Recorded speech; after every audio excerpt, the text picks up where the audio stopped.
All right, what's up, guys? Welcome to the 141st episode of the Get Down, brought to you by Digital Music Pool. My name's Cream. JW here. It's been a minute. We took a little break here in December. This was all kind of part of the plan for us to take a little pause. Gary and I haven't barely spoke in the last 3 weeks. I know, 2 weeks. it's been crazy. It's been a real time off here. It's been real time off. I feel good about it, man. It's been awesome. I felt like like when you go back to school after Christmas break. That's what it felt like today. I know. I was thinking about that. Man. I'm like, thank God I get to at least I can sleep in a little bit if I want. Whereas when I was teaching, it was shoot, you gotta get up and go back to it today. Yeah. It's been weird. I DJ'd. I took a little break. My last DJ set was December 22nd, and I haven't DJ'd again until this past New Year's up at Vista in Mohegan Sun, which was awesome again. How did you feel about having 8 days, 9 days off? Because I usually do I'm doing 20 days between. I think mentally I felt like I wasn't going to be as prepared, but then I started my set and it was great. Okay. I felt good. I wasn't looking to figure out what to play. Those nights, though, the New Year's Eves, the Halloweens, those nights, they'll flow no matter what happens. You don't have to DJ for a month. Yeah. And you'll be fine because the crowds are going to be into almost no matter what you play, they're going to be into it. Right. Packed from Jump Street. Everyone's drunk. Yeah. And, it was interesting. I played the same spot last year for New Year's, and this year, the way I've been DJing has changed a lot from the start or last New Year's to this New Year's, where most of my sets are heavily EDM forward. Right. I've kind of moved away from the more open format sets. I can still do them, that's how we started. But yeah, looking back, I'm I don't remember what I played. So I look back at my history and I was like, wow, it was up and down, super open, played everything. And I kind of, that was what I thought I was going to do this year. And it's what I did. And it was great. And it's the right thing to do, I think, if you're personally not a hard ticket seller and people are just coming for the venue, Yeah. And Vista's not Vista's not an EDM forward venue. It's open format. It's bottle service, and you get all walks of life in there. It's way more open. Yeah. So it was good. It was good. I was missing DJing, so it was nice to get back on the decks. It felt good to miss it a little bit and not just be back in the saddle again after a couple days kind of thing. It was good to take a step away to then come back and appreciate it and miss it. I haven't missed DJing in a while, Yeah, I get it. I get it every once in a while, obviously. Being so far removed, honestly, this is the first time in a while that I don't miss DJing. I've been really enjoying being off. I texted a friend of mine and I said, I'm super happy I didn't work New Year's Eve. I'm watching everybody's video and I'm I have no interest. Yeah. I might never work a New Year's Eve again. The money's just so good. It's hard to say no. It's on a Monday next year, so I'm working. So this is gonna be a huge lie because it's on a that New Year's Eve Monday money is different. That's a different type of paycheck. You can. Yeah. Sunday's gonna be great. It's gonna be great. What I said to my girlfriend, what I said to you was I'd prefer to not work New Year's Eve either at this point. I've done how many years in a row? I would love to be able to spend it with family, Yeah. But working New Year's allowed me to take 5 nights off that I would normally be DJing, a full weekend and then just one gig on either side of that full weekend off. So I wouldn't. Could I do it? Yeah, but of course, I got to make my money for the month no matter what. Yeah. So that New Year's big payday allows me to take some extra time off. So that's really one of the other reasons why. Yeah, definitely. It's a great night. It really is a great night from a DJ's perspective, no matter how you cut it up. We all can bitch and complain about it, but it realistically is a great night. People are having fun. They're there to have fun. Everybody's there to party. There's a point in going out, like we said in the last episode. It's just a good night to play. Yeah, I think in Hoboken too, our home market here in Jersey, all of our DJs were together at a venue in town, lit for afties. I know, it looked great. I was jealous of that actually. It would have been nice. I haven't done that in a couple of years because I've been traveling for New Year's Eve, but I saw those guys and I'm man, I would love to pop in and just say what's up to all the Get Down guys and the local DJs hanging out. Maybe we need to Get Down DJs afties for next year. We'll see. So we've been talking about what we wanted to do for our year-end show here for almost like a month. Like, what are we going to do? Here's some ideas. And we kind of finally decided to do sort of a mashup, so to speak. So I think we're going to start with talking a little bit. This is time for reflection, right? So we're going to start talking a little bit about like, what were our DJ stories and where do we come from? Where do we start from? We talked about this on the very first episode of the Get Down podcast, and it's been 141 episodes and however many years. I think it'd be really cool for us to kind of go through our stories again for you guys to kind of get a better understanding of where we came from and what inspired us and motivated us. And you know, then we can get into sort of where we are right now. And then we're going to kind of get into where we think we're going, both as DJs and as a business for Get Down, and kind of some, maybe not necessarily our plans, but just kind of like the vision for where we see our businesses going. And I think at the end, we're gonna close out and do like some best ofs, our picks of the year for, you know, best artist, best song, stuff like that. I think that's gonna be a fun conversation, if nothing else, for you and me. Yeah, right, exactly.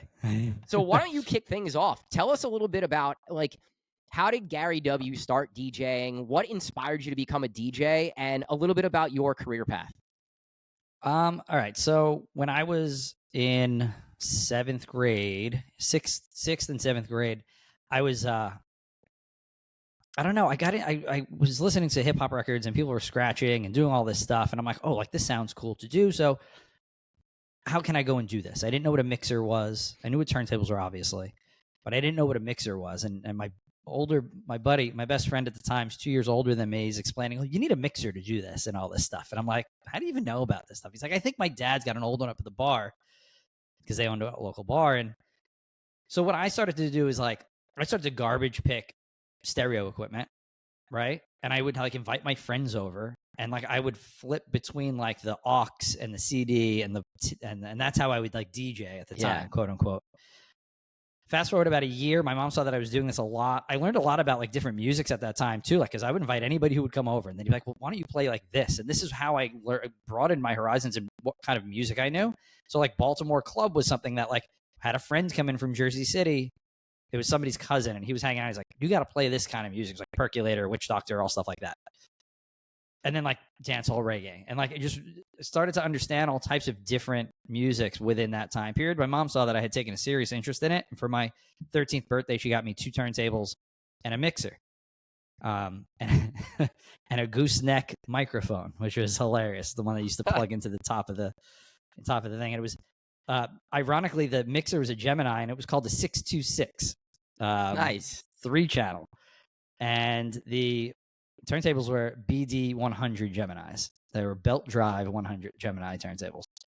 My mom must have dropped like $700, $800 from my birthday, which was super nice of her. And I started to do parties that way. And I would do our middle school dances and block parties. And I had like a couple, like 1 or 2 friends that were a little wealthy that would give me like $100, $150 to go do their birthday party. I remember like the first birthday I did, I think I had 6 records. I think we played KRS-One Step Into My World like 15, 16 times. Like Spice Girls CD, like, you know, all the girls wanted to hear that. So I was playing that on repeat. But like everybody had a great time. I set up on their pool table, and like my dad would have to help me bring the coffin in because it weighed way more than I did at that time. I was probably like 100 pounds.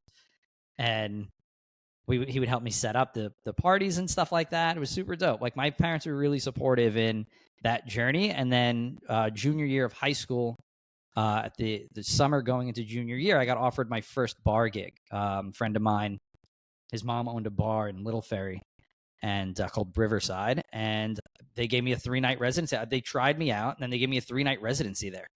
Every Thursday, Friday, and Saturday, I got paid $75 a night cash. Which in high school, you're like, I'm making $225 a weekend, cash money. Like, that was great. You know, I worked 3 nights. I got to go out. I was drinking, you know, so I got to go drink. And I got to, like, you know, support whatever hobbies I had. So, like, if I wanted to, like, take off a night and go see Tiesto, which was something I always did, you know, I'd go and do that. And then kind of grew into doing, then it was very regular after that. So doing my fraternity parties and events, and then doing other fraternity and sorority. I was like the Ramapo DJ. I went to Ramapo College in Jersey. Shout out to Angelo the Kid, also a Ramapo guy. I was the DJ for Ramapo, even though I was in like rival frats. I would still do all of their formal events and a lot of their just regular parties, because I mean, I don't mean to brag, but I was the best DJ on campus. So it was, you know, I was the Tuesday DJ, the Tuesday spot where everybody went and had dollar beers. That I was the resident there every Tuesday. And like, that was why, like, that was a fun time. I learned a lot about like crowd control there, because we had such a mixed crowd up there. Like, we had the local Ramapo crowd, which was, it was just different than the college crowd. So like, I learned real quick, like, you play Annie up and like shit was going to get aggressive. And it did some nights. Like, I had bottles getting thrown across in front of the DJ booth and whatnot. And I think at that point I was like, okay, like, this is what I want to do. I left playing basketball. I got recruited to play basketball at Ramapo, and I decided not to do that. And I was like, this is not what I want to do. I want to focus my time in on DJing.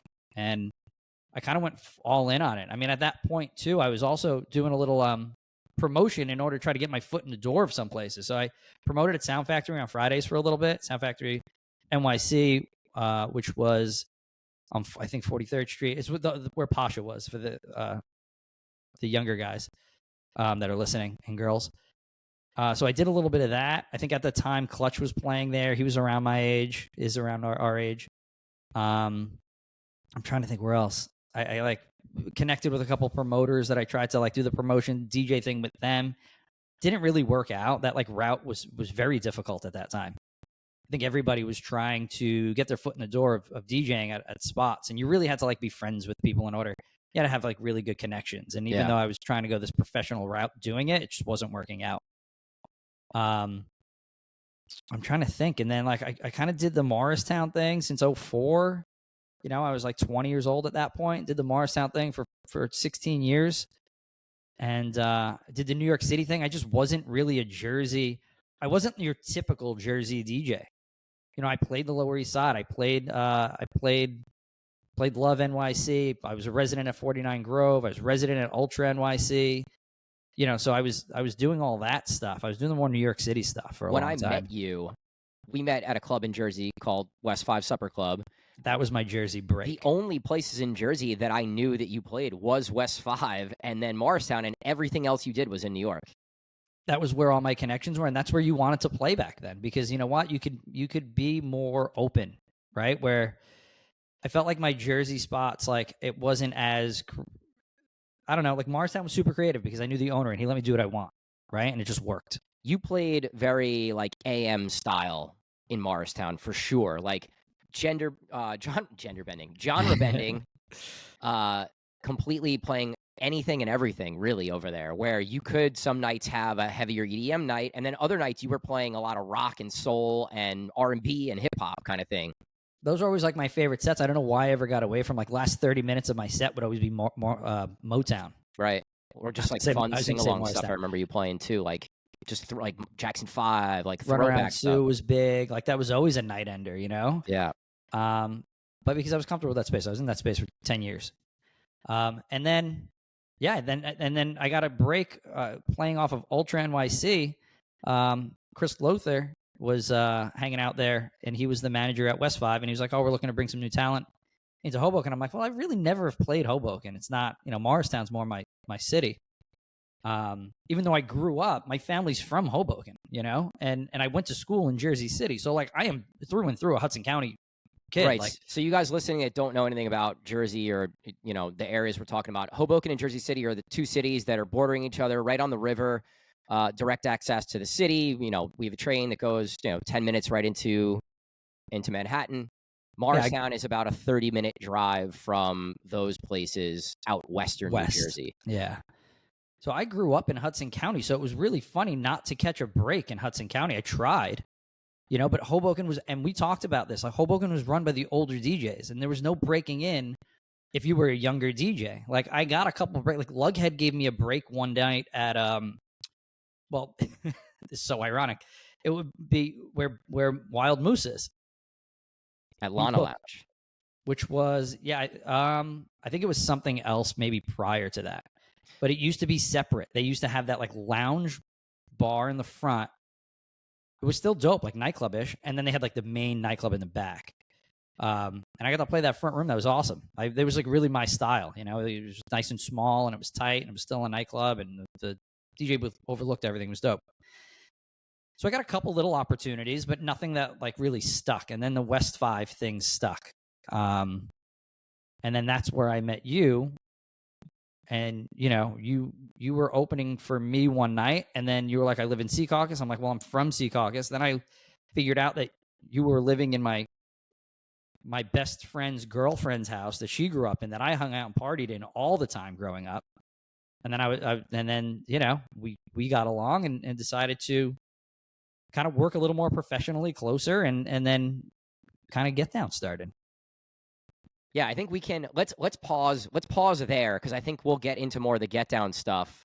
But I think where you and I met, right, at West 5 and started working together, the trajectories of both of our DJ careers changed a bit. And I think, oh yeah, so that's a good place to pause. I'll kind of run through some of my stuff, and then we can together talk about how we met, just talk about how we met, but how we kind of like really started helping each other, how Get Down started, and how basically like you and I helped each other fill our calendars and really take the DJ thing to another level for sure. Yeah, we could pause that from that night on. That was probably 2000, oh my gosh, 13 maybe? Yeah, 13, 14, 15, somewhere in that range, there somewhere, I'd say. I would say late 13 or 14. Probably. Because 12 was, we were just still kind of starting to work in there heavy. And then I don't think that, like, I was getting nights in there. It was like me, Carlos Melange, David S. Who else was playing in there? Toro. It was like all the radio station guys were rotating through there pretty much. I was the outlier. Were in there. There was like some New York City DJs that later went on to become big. I was always the outlier in there, because like I wasn't big in Jersey at all, and like but my DJ skills, you know, I got away with a lot. You know, yeah. I got away with being one of those guys in there. So I think also, even then, you know, your DJ style was different from what those radio guys were doing for sure. You could do what they were doing, but I think you brought a unique perspective to that room, which was refreshing to not just the audience, but to all owners. The owners really liked the way you play, because they were into more hip hop stuff, and a lot of that, right. Everything was kind of leaning more EDM at that point, where you were kind of able to like play more stuff that they were into, and I think that also helped. But like the crowd loved it too, because it was something a little bit different from what was normally happening in the room. Yeah, that's correct. So, all right. So my story, I guess, it's a different path for sure. I started DJing later in my life than you had for sure. I, growing up, was always really, really, really into music. My dad was in a band basically for his entire life. I think he was in a band up until maybe 5 years before he passed away, 3, 4, 5 years, something like that, before he got sick. So growing up, music was always a big part of my life, because he was constantly playing and his bandmates were coming into the house, and you know, a lot of classic rock, some folky stuff. That was a little bit of soul music, but more like classic rock is really what I grew up on. Listening to the radio with my dad in the car was always classic rock stuff. And I was into it, but like that wasn't necessarily what I loved, you know? Like when I was growing up, I remember the first music that I bought and was like listening to was Nirvana and Pearl Jam and like Presidents of the United States and all these bands. Yeah. And I tell the story, back in the day, there used to be these like CD pools where you would sign up for a CD pool. They'd send you like 20 free CDs or cassettes or whatever it was at the time. And I was getting all these alternative rock albums, and I ran out of I'm like, all right, I got 7 more albums to pick. Like, I guess I'm going to take whoever, like this R&B album or this hip hop album. And I started getting more into hip hop because of that. The Little Kims and Notorious B.I.G.'s and P. Diddy and all that era of hip hop. I think people our age all had a very similar trajectory in what they listened to. That was not what our parents were listening to, right? So like it was that same. Like my first album ever was Pearl Jam. It's funny you say that.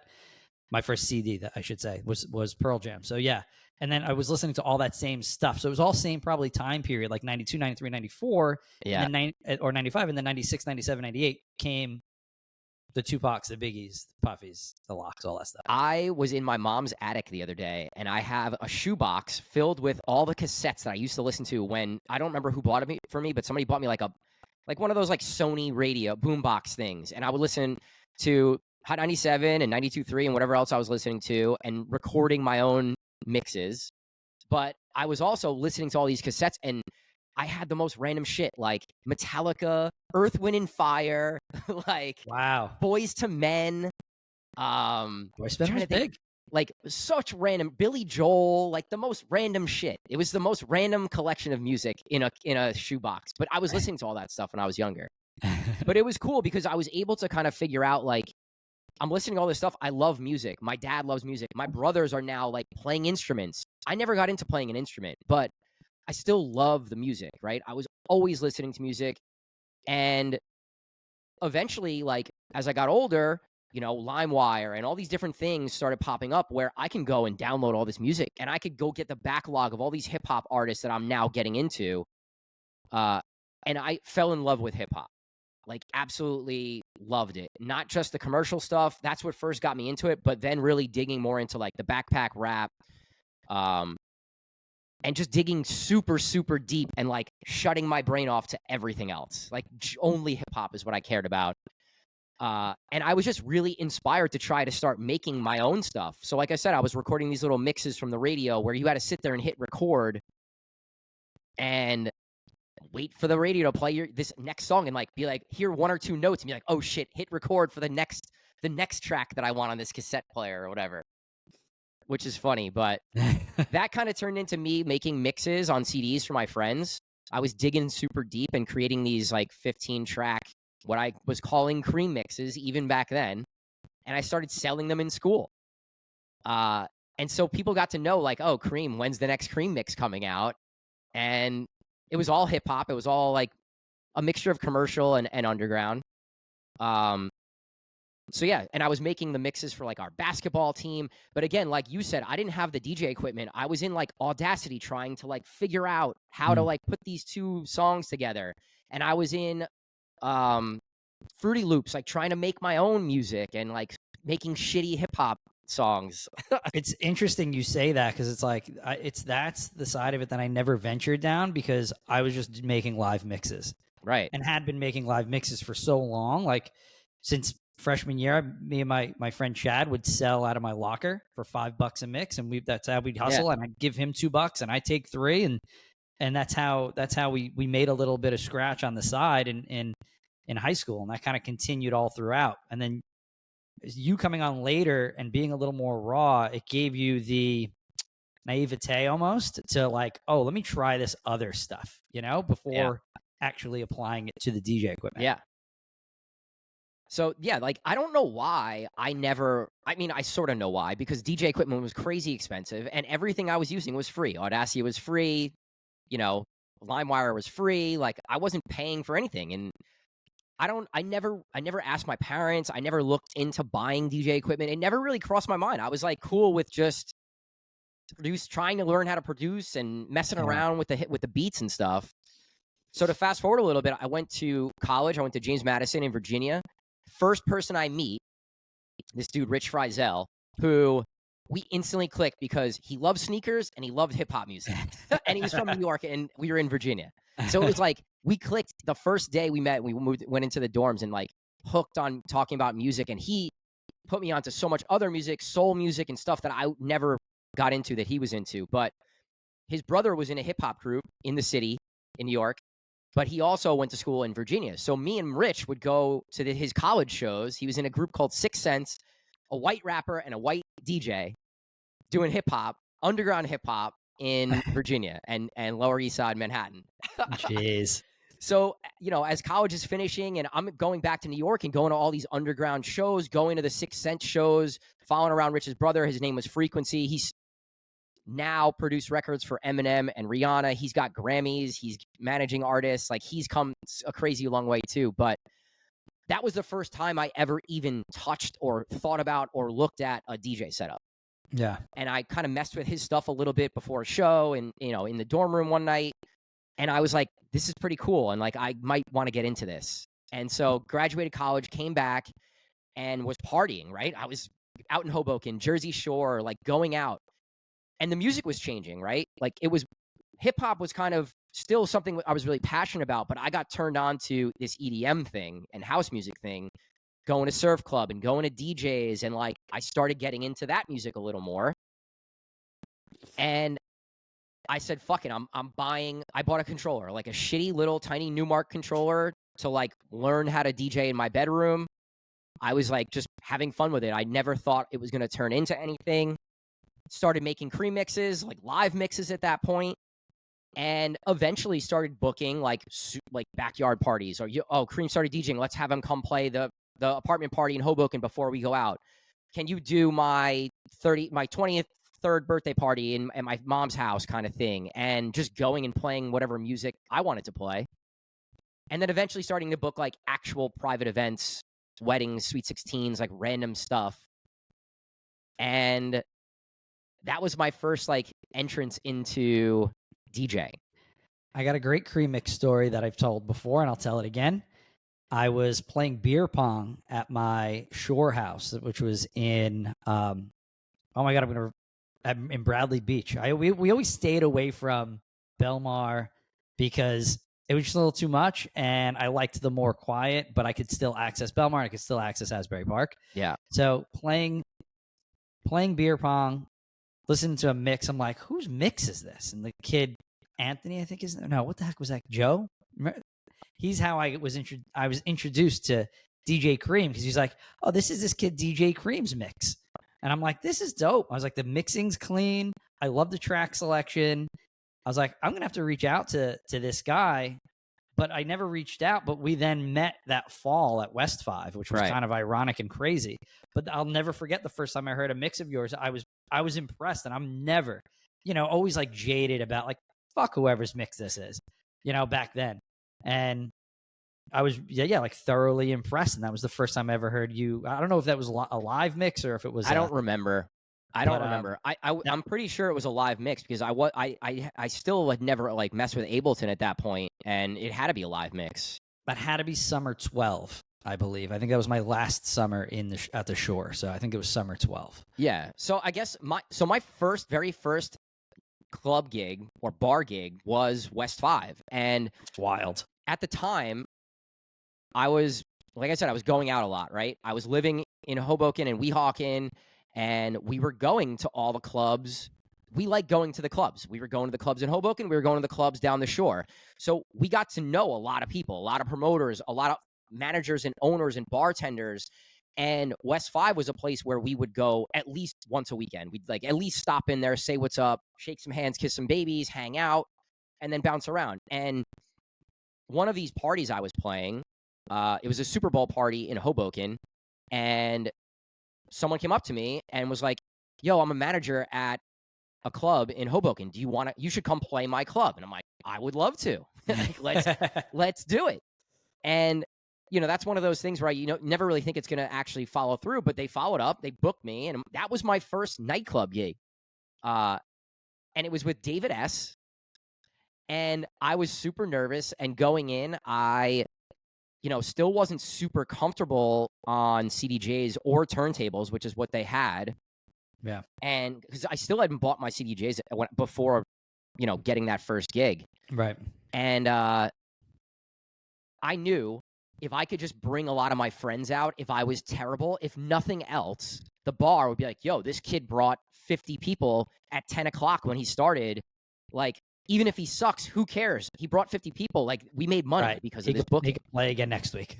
So my mindset was always like this business-minded way of thinking, like, if I could bring people, even if I suck, they're going to have me back, right? Like, and I'll just get better, and like, I'll learn on the fly, and I'll buy CDJs, which is what I did pretty soon after that, because I was like, this is what's in the clubs, and like, I need this, and I need to be really good at this, and I need to get better at this. And that's what I did. I would book private events and like 1, 2, 3, 4 bar club gigs, and use that money to buy my first I still have them, 900 and 2000s. From that time that from that time where you were just starting out, you opened like within a 2-year span, you got so much better, you know? Yeah. And it was like, it was noticeable. Like it was extremely noticeable. Like your hip hop skills got better, you know, the EDM stuff you loved, and that's what you played a lot of. And you were good at it. Right. Right. But like by 2015, you were going pretty good. 2016, you were going pretty good in both genres. Before, because so I haven't mentioned, like, while this was all happening, I graduated college and I was a sales rep. I worked for a publishing company for a while, and then I worked for another company. But so I had a full-time sales role, and I went to school for marketing. So the marketing thing was always something that I knew was going to be part of my what I did and part of my business. So whether it was social media, whether it was business cards, whether it was mixes that I was putting these covers, cream mix covers on and creating, because like I had some graphic design skills. I was doing all of that through this whole time, like heavy. Yeah. I was sending promoter groups. Like I made T-shirts one year, and I sent a box to a prominent promotion group here with T-shirts, my mixes, and a note, like basically saying like, I see what you guys are doing. I'd love to be a part of it. Here's Cream gear and my latest mix. I would love to work with you, kind of thing. Right. Got some bookings from that. And like the ball just started rolling a little bit, started getting more local shows. And I was just all about it, man. And I put the time in to really get better. And EDM was first, hip hop I was like laser focused and all in on. But then when I started falling in love with the EDM thing, I did the same thing where I was just like, I have to learn everything about this. I want to know everything, every subgenre, every artist. Like, I want to break music. I want people like, what the fuck was that? I want to know the stuff that they don't know, which is what I was doing, downloading music off LimeWire when I was in the 8th grade. Like, right.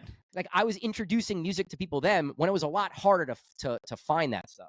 Your trajectory was interesting because you were definitely a better EDM DJ than you were a hip hop DJ to start. For sure.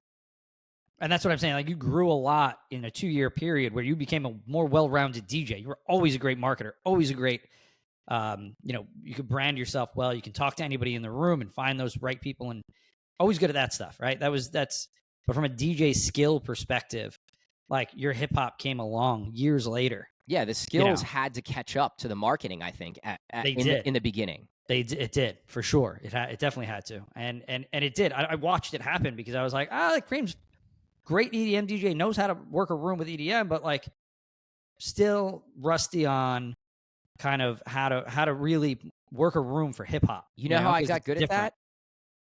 So the place West 5 where we played, I was doing weekends. I started booking some other local stuff. But during the week, Tuesday, Wednesday, and Thursday nights, West 5 hosted Zog Sports, which is like this intramural sports thing in Hoboken. They paid me, I think, $125 or $150. $150 for sure. But I played every Tuesday, Wednesday, Thursday to a room of probably 50 people playing beer pong and flip cup and whatever else, all genres. And like, that's where I got better, honestly. Just going and playing these lighter rooms with people that weren't normally going to West 5 all the time to hear EDM and stuff. I had to play everything. And that's kind of where I learned. I taught myself how to play turntables during that time. So like $125 every Tuesday, Wednesday, and Thursday. I'd probably do 2 of those, and you did the other one. I would do one, and Aldez would do. And Aldez would do one. We used to rotate. Would be the 3 that would rotate it. So yeah, I mean, it was great for practice because you could test records out for the coming weekend, or in your case, just work on your skills, whatever they might have been, because you had been DJing for such a short period of time. Yeah. Finding you younger guys that aren't so experienced in the nightlife game, like that, it's a great way to do it. Like, pick up anything, like just pick up gigs. It's a great way to just tighten your skills up, because being in front of people, I don't care if it's 50 people in a room, you still have to play the room, right? And you have to kind of understand, how to genre jump and how to do all that stuff that makes you a real DJ. And also, you're creating friends and fans during that time, because these guys are coming to hang out with you on Tuesday, Wednesday, and Thursday. And then on the weekend, if you're playing a different venue, they're going to come. And like, That was a big part of me growing quickly, was growing this fan base in Hoboken specifically, of where I could spread my wings. And when I booked someone, or I got booked somewhere, people were calling to like, oh, is Cream DJing tonight? And like, owners hearing that. And that was a huge part of my growth too. gosh, that was such a thing. I forgot that happened, that people would call the bar and ask if we were playing. Yeah. Gosh, I completely forgot about that. That happened at all venues. Yeah. So the last thing I'll say before we get into the Get Down stuff is just, also during this time, I taught myself how to make DJ edits. And the reason why I did that was because I was opening for all these big artists, not big artists, but big local DJs and some regional DJs. And I got to watch them work every single weekend, like seeing how do they intro? How do they use the mic? How do they transition? How do they play hip hop? How do they go from EDM to hip hop? And just watching, it was like on the job training every single week. And so I was like, I want to start making edits and playing stuff that I made in my sets as an opener, right? And every time I create an edit, I would send it to every record pool that I could, and I'd send it to every local DJ that I could. All the bigger DJs that were playing all the spots that I wanted, so that if nothing else, they would see like DJ Cream every single week in their email with a track. Yeah. Whether they listened to it or not, they saw my name every single week. Right. And what would happen would be the DJs would come in and I'd introduce myself, be like, oh shit, you're Cream. Like, I have a whole Serato folder of your edits that you've sent me over the last 2 years. Yeah, you always made solid edits. They were, whether they were intricate or not, they were serviceable, they were good, and you could play them. And the way you did it, you made it so you can play them in that like 11 p.m. hour. Right. They weren't all peak hour bangers. They were like where everybody at that time really struggled to start to build energy in the room. It's always the hardest part of the set, right? You don't want to go super hard yet, but you still want to have some energy and stuff that people know. And that's where you found your sweet spot in that area. What we call like the 11 p.m. build up stuff that was pop and energetic. So yeah, man, like our journeys collided at West 5 and we became friendly and became friends, and we started making edits together, which was fun. And like some of those edits looking back, like went crazy. Like Skrillex and Diplo played one of our edits, and all these people were like playing some of our stuff. And we, I was throwing parties at my house, at the house in Sea Caucus that you had talked about a little bit earlier. And you were coming over and DJing those. And it's kind of funny. We weren't like super close until we started to make music together. Right? Like we knew each other professionally, but then you'd invite me, hey, want to like come over and make an edit. And like, so we'd bang out a day of just making edits and then go have lunch or whatever it might be. Or like I had a DJ room at the time, so we would come and like DJ or trade music or whatever. Right. True. And I had a pool, so I'd be like, "Yo, let's bring your let's go to the pool after or whatever." Right, so yeah, we just started. We connected through music and became friends. And as we'd be sitting at the pool, we like talked about how we could help each other. Right? You were playing all these rooms, and I was playing some other rooms, and it's like, well, can we help each other get into these other rooms to fill our calendars?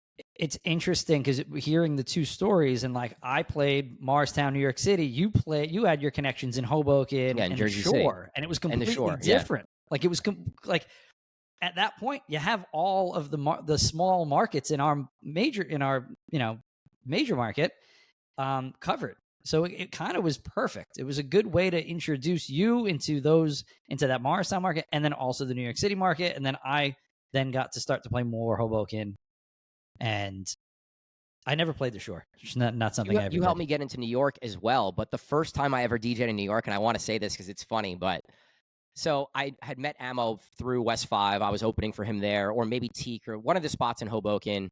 And he hit me up one day and he's like, yo, I need a DJ in the city at this place called The Diner. And I was like, oh, well, what is it? He's like, it's a diner in the Meatpack.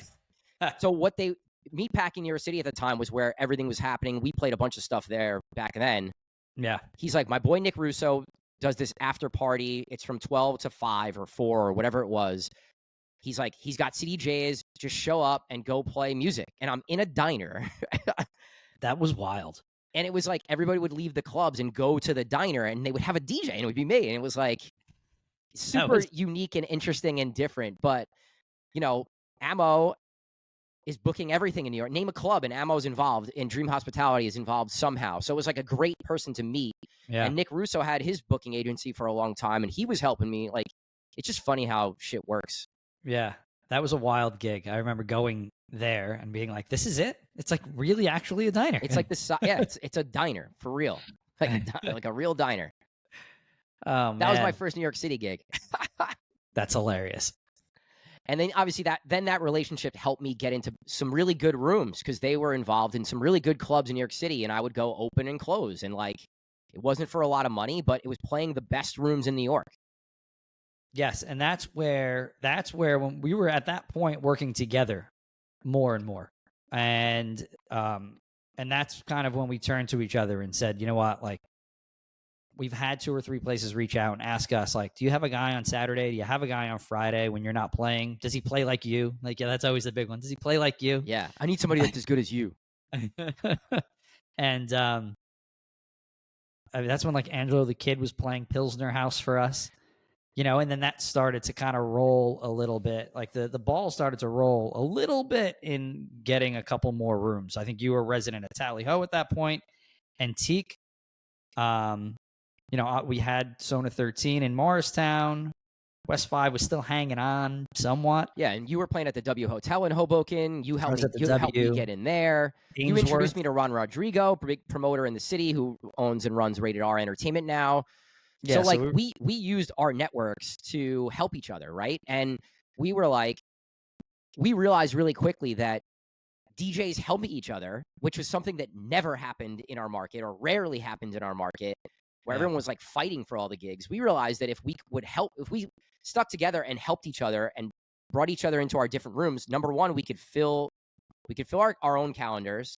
And eventually these venues started trusting us to bring other DJs in, like Dramos and Tonesetta and UFOso and Brian Arguello and a lot of DJs that still work with us who were there from the very beginning of what Get Down was before it was Get Down, you know? Right. We were just kind of all helping each other out, and then it became more of this business-minded thing, but that was never the intent, right? It was never the intent to be like, oh, we're going to make money on this. Yeah. I think when the first time that we spoke about it, I think it was like, you know, if we made like an extra $50 a weekend, that would be cool. Like, you know what I mean? Like if we booked like, I don't know, let's say we booked 5 extra people a weekend, like that would be phenomenal. Like, and I said, you know what, I'm going to talk crazy, and like 10 would be great. 10 gigs would be great a weekend, you know? And now this year we had a weekend where we did 90. So it doesn't always start with intent to make money. And a lot of times people are successful when they start out that way because it's more of a passion. You're there for a different reason than money. I feel like when you show up for money, then that's when stuff kind of can go awry. You're not there for the right reasons. And, you know, coming at this business with that attitude, without even knowing that it should be a business, I think that was just kind of let it happen organically. That's the true meaning of, I think, letting things happen organically. Yeah. And, you know, you bring up this like passion versus money thing. And for a long time, and you know, I quit my job at one point where my day job was getting in the way of my DJ stuff, where I was working Thursday, Friday, Saturday, Sunday, and I'd wake up Monday and be like, oh my God, I can't believe I have to get on like a team sales call right now and present something. Like I was out till midnight and I just DJ'd 4 nights in a row. Like, but like when you make that jump from, all right, I'm going to go all in on my business or my DJ career or anything that you're doing, it's like, it's not a passion anymore, and it's treated a little differently, and it's really, really hard to still, you know, get that enjoyment sometimes where you have to really treat it as a business. And I think Get Down was sort of the same way, where it started as just like a way for us to help each other and grow our own DJ careers. And then the switch changed where it was like, all right, if we're going to do this, like we have to treat it as a business. And you and I both had to learn a lot as far as managing people, like all like payroll, all the systems that go into place for a business to run smoothly, especially once you reach a point where you're booking 90 DJs in a weekend, right? Like all that back end stuff, you and I just had to learn and figure out. Like I think that because I'm thinking back to when I was coaching and athletic directing and teaching, I would get my off periods would be invoicing and reaching out to, you know, this manager had an issue, reach out to that manager during like lunch. Never had a lunch. Like when we started to do this thing, like lunch and free periods didn't exist. You're on the phone for those.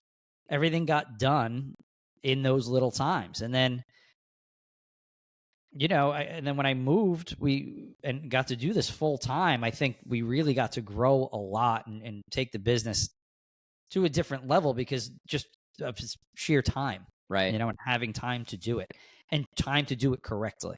Right. We also had a lot of help along the way, right? So we got introduced, or I met Brandon Barris, who hasn't been on this show. We're going to have him on at some point. He's been ducking the show, but for sure. Brandon was an editor on Crooklyn Clan with me for a long time. And then we connected through music. And he hit me up one day. I can't remember if he was doing photography or he was doing some marketing stuff. But like he started helping us with some of our branding and marketing. And he and I, because the marketing thing was always something that I knew if we're going to grow Get Down, like we have to do how I used marketing to help DJ Cream. Like let's use marketing to help Get Down DJ Group. And we really built a brand before we built a business. Oh, yeah. With mixes and edit packs and all this different stuff that we were doing before we made $1, Right. And still to this day, much of what we do, this podcast, we don't make $1 on. This is purely because we enjoy doing it and because it helps us promote Get Down DJ Group. It helps us promote the things that we think are important in this industry because we love this industry. We've been in it for however many years, many, many, many years. Too many. So, COVID happened. And before COVID, we had a small business that was whatever. COVID happened and we had a choice, right? It's, do we want to continue this and push the brand and create this podcast and do all the other different things that we did, create a course for DJs to grow their business? Or do we want to give up? And we said, let's do it. And let's keep putting out all this content. And I think all the time and energy we spent during COVID, where we weren't making $1, we were all struggling. It was really, really hard. Paid dividends so that when things opened up, our business exploded because everyone saw what we were doing during this time off in the industry. And it allowed us to grow really, really, really quickly at the end of COVID, coming out of it to a point where now, like, looking back, it's like laughable what we were doing before. Yeah, it's night and day. But I thought we were in trouble coming out of COVID, but we did do all the right things and put all the correct things in place. We had talked about the podcast for so long before COVID happened, and then COVID allowed us the time to do it. And then we learned, like, we can just ask Rick one day to come on the show, and he'll say yes, and name anybody else that we had on early on. And it was just a way to connect with those guys that we always had looked up to at that point.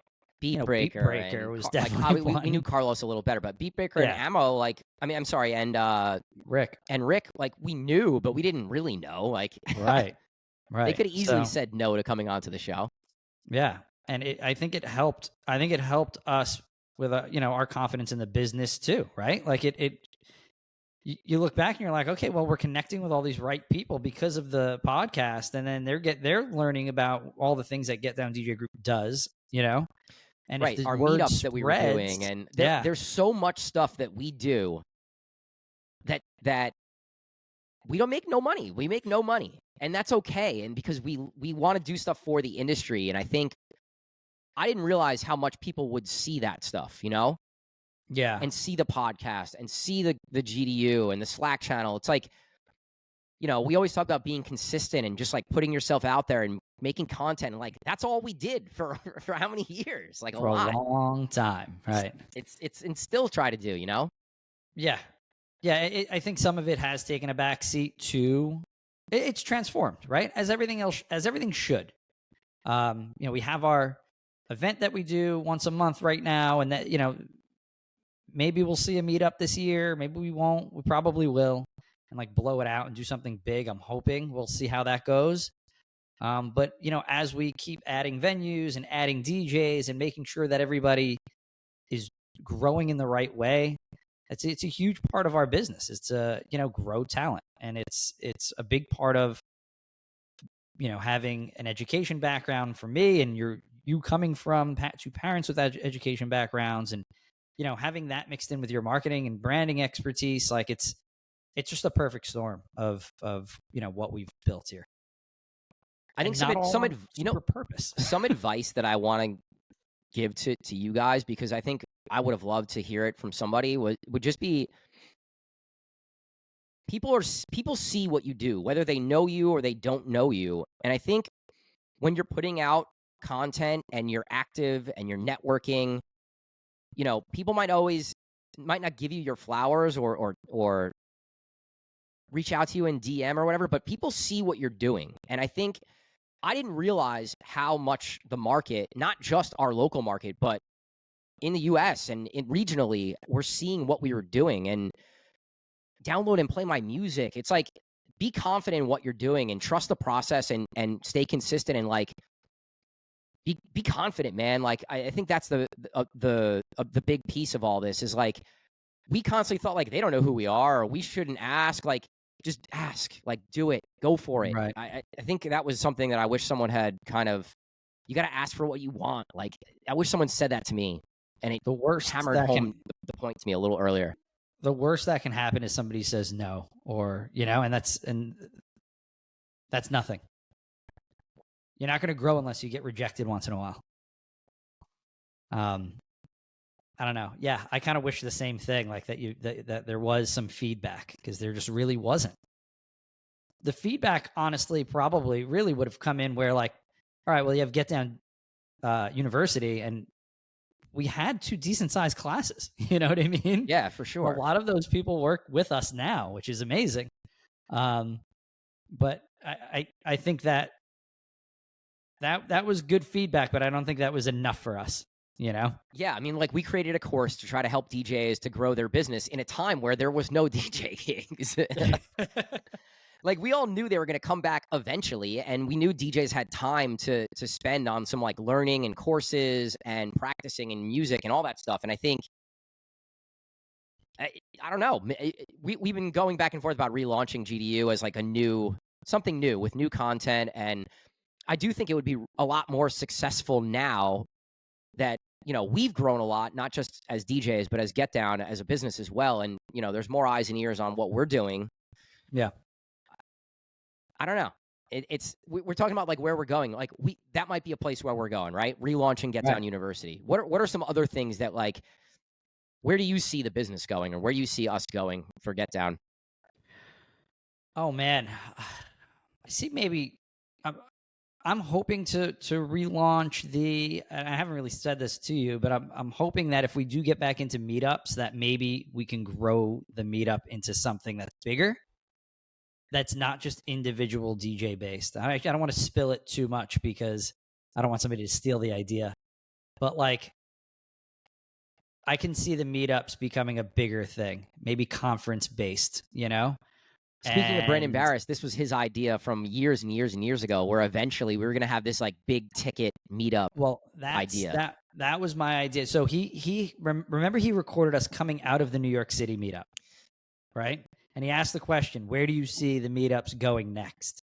And that was my answer, is to, maybe make this a smaller thing with maybe decision makers, or maybe the biggest young DJs in the area, or maybe, and you could chop it up in so many different ways. And that's the exciting part, right? Yeah. I kind of see maybe something like that could happen, but continue to grow young DJs. It's my favorite part of what we do. I like to see the growth of the Tony the Tigers of the world. Big shout to him and all of our younger guys that are coming up, and especially some of the newer guys that have just come on and they're playing more gigs. I like to see where they go within the next 3 to 5 years, and being able to see a couple batches of DJs go through it and grow has been very satisfying. And that's why I think I'm always more like, let's get more gigs. Let's try to grow, even if it's a small gig, because there's always some young DJ that can go play that room, right? And grow and outgrow that room, because that's what you hope happens. And because if you don't have nightlife experience, guys, like, you should, and you didn't start there, and that's why I always hammer it home, because I started in the little bar, I did too, but I also was lucky enough that I had a nightclub that I was a resident at. Right. Well, that's why I'm just saying. That's why I always hammer it home that it's like, go play that little bar, because like, it's just great experience all around. Yeah. That's where you earn your chops playing the shitty bars, man. Like, you have to go do that. If you never do that, I don't think you could ever be the best version of you, because you have to feel that, like, first you're going to be excited about going to do that stuff, but then you have to reach a point where you've like grown out of it and you feel like you're better than that to want to grow further, you know? It kind of reminds me, and it's a completely different scale, but like Jonathan Peters was a New York City DJ coming up, and he started a party at a small bar. It's like that's all it was a small bar, and he blew it up. He blew that party up into something where people would come and line up for every week, and he was playing the music that he wanted to play. But that's what excites me about playing those places, is that you can kind of make it your own, like after a little bit. And it's something that I did at Zona 13 that, like you said, like I played differently than most DJs in New Jersey at that point, but I was able to do that because I was able to curate my own party. Right. And even if like somebody's working for us at a venue that we put them on, they could still curate their own party. You know, great. UFOso did it at 626 on Saturdays. Yeah. It has a sound. It has a following, it has a sound, and it's successful, you know? And I think sometimes DJs overlook trying to create a home and create a party that they can do things that they want to do. I think it's needed. I think it's the only way for you as a DJ to go and be able to do what you want to do. When I had my Tally Ho residency, it was my baby because I played. That was the truest form of anyone who ever heard me play Tally Ho. That's the truest form of who I am as a DJ. Right. Because I got to a point, they trusted me. We had such a successful night that I could play whatever the fuck I wanted. And I did. Right. Where you got trap cream sometimes. You got Jersey Club cream. You got tech house cream. You got EDM, like electro house cream. You got it all.